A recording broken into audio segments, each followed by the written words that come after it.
Bolalarda tirnoq yeyish holatlari bolaning organizmi uchun xavflimi? Keling uni birgalikda ko'rib chiqamiz.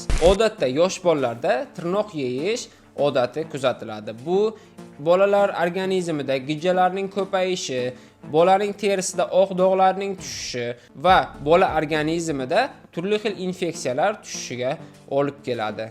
3 yoshgacha bo'lgan bolalarda bu normal holat sifatida qaraladi. Sababi ko'krak sustidan chiqqan bola refleks sifatida tirnoq yeyish holati namoyon bo'ladi. Bu holat esa 4 yoshga borgandan keyin bu psixologik muammo hisoblanadi. Bola ota-onasining oldida erkin gapira olmasligi hamda ichki dunyosini tashqariga chiqarib bera olmasligi bilan baholanadi.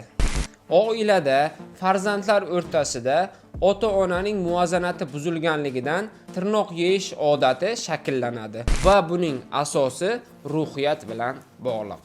Tirnoq yeyishdan qutulishning samarali usuli esa bolalarning qo'llariga sevimli o'yinchoqlarini berib qo'yish yoki bo'lmaganda qo'l hisob-kitob mashqlari, qo'lni musht qilib ochish mashqlarini bajarishni maslahat beraman. Bu o'yinlar bolada stressni, asabiylashishni kamaytiradi. Bolalar uchun esa eng muhimi ota-onaning mehri hamda e'tibori hisoblanadi. Bundan ham foydali ma'lumotlarga ega bo'lmoqchi bo'lsangiz, bizning kanalga obuna bo'ling hamda do'stlaringiz, yaqinlaringizga ulashing. Oldinda bundan ham qiziq hamda manfaatli videolar bor.